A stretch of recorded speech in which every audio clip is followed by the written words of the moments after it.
ఆధునిక వైద్య సేవలు వేగంగా విస్తరిస్తున్నాయి. హాస్పిటల్స్, డయాగ్నోస్టిక్ ల్యాబ్లు, క్లినిక్స్, చిన్న ఆరోగ్య కేంద్రాల్లో బయోమెడికల్ వ్యర్థాలు భారీగా పెరుగుతున్నాయి. చికిత్స, పరీక్షలు, శస్త్రచికిత్సలు, వ్యాక్సినేషన్ వంటి విధుల్లో ఉపయోగించే సూదులు, బ్యాండేజీలు, బ్లడ్ బ్యాగులు, గ్లౌస్, శరీర అవశేషాలు, కెమికల్ వ్యర్థాలను సరైన విధంగా నిర్వహణ చేయకపోతే ప్రజా ఆరోగ్యానికి తీవ్ర ముప్పు ఏర్పడుతోంది. ఇప్పుడు ఆ ముప్పే ప్రజలను ఇబ్బంది పెడుతోంది.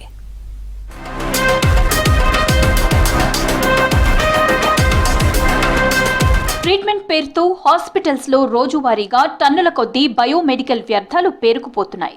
వాటిని సరైన విధంగా తొలగించకపోతే ప్రజా ఆరోగ్యానికే పెను ముప్పని హెచ్చరిస్తున్నారు నిపుణులు. బయోమెడికల్ వేస్ట్ మేనేజ్మెంట్ రూల్స్ 2016 ప్రకారం ప్రతి హాస్పిటల్ వ్యర్థాలను రంగుల బుట్టల్లో వేరు చేయాలి. ప్రత్యేక వాహనాల్లో తరలించి ఇన్సినరేటర్లలో నాశనం చేయాలి. కానీ సిటీలోని చిన్న పెద్ద క్లినిక్లు, పల్లెల్లోని ప్రైవేట్ ల్యాబ్లు మాత్రం ఈ నియమాలను పట్టించుకోకుండా సాధారణ చెత్తలో వేసే ఘటనలు పెరిగిపోతున్నాయి.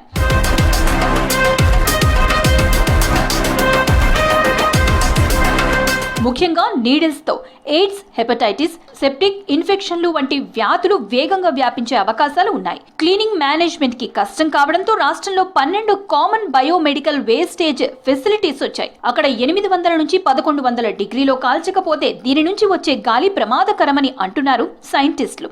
వేస్ట్ ని మార్చడం అనే పని చేయాల్సిన కొన్ని రకాల వేస్ట్ ఉంటాయి. ఈ బాడీ పార్ట్స్ ఇట్లాంటివి వాటిని మార్చాలి అంటే 800 నుంచి 1100 డిగ్రీల టెంపరేచర్ మెయింటైన్ కావాలి ఇన్సినరేటర్లో. ఆ 1100 డిగ్రీల టెంపరేచర్ ఎక్కడంటే అక్కడ ఎవరంటే వాళ్ళు చేయలేరు.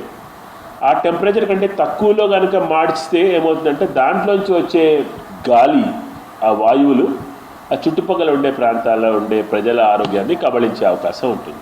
రోజుల తరబడి వ్యర్థాలను హాస్పిటల్లోనే ఉంచటం, స్టోరేజ్ రూమ్స్ ప్రమాణాల మేరకు లేకపోవటం, తగినంత గాలి, వెలుతురు రాకపోవటం, వ్యర్థాలను ఎలా వేరు చేయాలో సిబ్బందికి అవగాహన కల్పించకపోవటం, ట్రీట్మెంట్ ప్లాంట్లలోనూ సరిగా శుద్ధి చేయకపోవటం వంటి లోపాలన్నింటినీ గుర్తించి పీసీబీ హాస్పిటల్కి, ఇతర ఆరోగ్య సంరక్షణ కేంద్రాలకు షోకాజ్ నోటీసులు జారీ చేసింది. రాష్ట్ర వ్యాప్తంగా మొత్తం 11,457 ఆరోగ్య సంరక్షణ కేంద్రాలున్నాయి.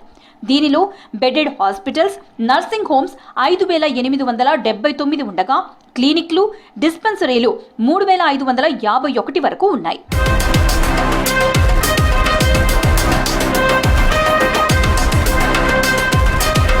ఆరోగ్య సేవలు ఎంత ముఖ్యమో వాటి నుంచే వచ్చే వ్యర్థాల నిర్వహణ కూడా అంతే ముఖ్యమని హెచ్చరిస్తున్నారు నిపుణులు.